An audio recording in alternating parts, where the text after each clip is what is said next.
Most solo leveling fans remember the Ant King. They remember Sung Jinwoo's arrival. They remember the hunters who became legends. But almost nobody remembers Tatsumi Fujishima. At first glance, that isn't surprising. He barely speaks, receives very little screen time, and disappears almost as quickly as he appears. Yet that's exactly what makes his story so fascinating. Because once you connect the original light novel, the manhwa, the anime adaptation, and the events after Sung Jinwoo used the Cup of Reincarnation, you realize Tatsumi wasn't forgotten because he was unimportant. He was forgotten because his purpose had already been fulfilled. Today, we're breaking down Tatsumi's complete story across the original light novel, the manhwa, the anime adaptation, and solo leveling Ragnarok.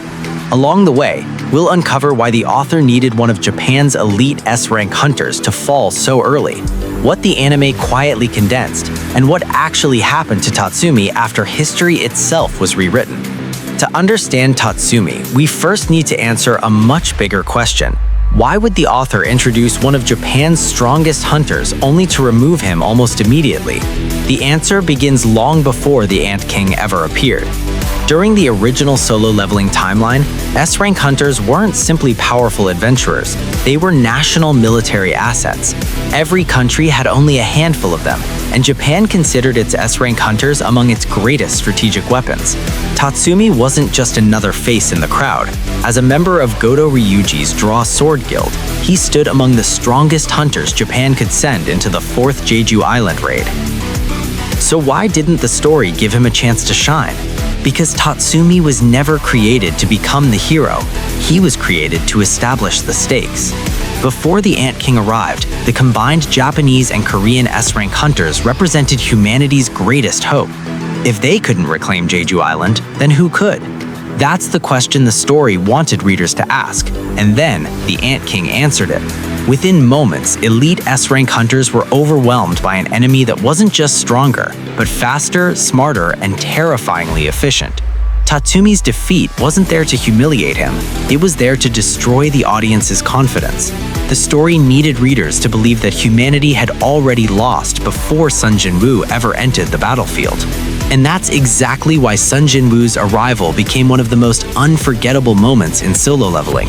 If ordinary hunters had failed, nobody would have been surprised. But after watching elite S-rank hunters fall one after another, Jinwoo no longer felt like another powerful hunter. He felt like something entirely different. Tatsumi's greatest contribution wasn't defeating a powerful enemy, it was helping prove that no ordinary hunter ever stood a chance against the Ant King. There's another detail that many anime-only fans never notice. While the anime faithfully follows the manhwa, both versions condense much of the political tension surrounding the Fourth Jeju Island Raid. The original light novel spends more time showing that this wasn't simply a monster extermination mission. It was also a political gamble between Japan and South Korea, where success or failure would reshape each nation's standing in the hunter world. That additional context makes Tatsumi's role even more significant. He wasn't just risking his own life, he represented one of Japan's most valuable military assets during one of the most important operations in modern hunter history. But perhaps the biggest misunderstanding surrounding Tatsumi has nothing to do with Jeju Island. It begins at the very end of solo leveling. For years, fans have repeated the same statement: Sung Jinwoo resurrected everyone with the Cup of Reincarnation. The problem is, that's not actually what happened. The cup didn't resurrect the dead, it rewound history itself. That single distinction changes Tatsumi's story completely. In the rewritten timeline, he never experienced the death that originally ended his life. He wasn't brought back from the dead because, from the perspective of the new world, he never died in the first place. His sacrifice was erased along with countless other tragedies after history itself was reset. Naturally, that leads to one final mystery. If Tatsumi survived the rewritten timeline, where is he during solo leveling Ragnarok? The honest answer is that nobody knows. As of the current story, Tatsumi has not returned as a major character. Ragnarok shifts its focus towards Sun Suho, the Itarim, and a new generation of conflicts beyond the Monarch War. The series has never officially revealed what happened to Tatsumi after history was rewritten. While it's reasonable to assume he continued living in the new timeline, any claim that he remembers the previous world or secretly appears in Ragnarok remains fan theory, not official canon. In the end, Tatsumi Fujishima wasn't forgotten because he lacked strength. He wasn't forgotten because he lacked courage. He was forgotten because his role was never to become the legend.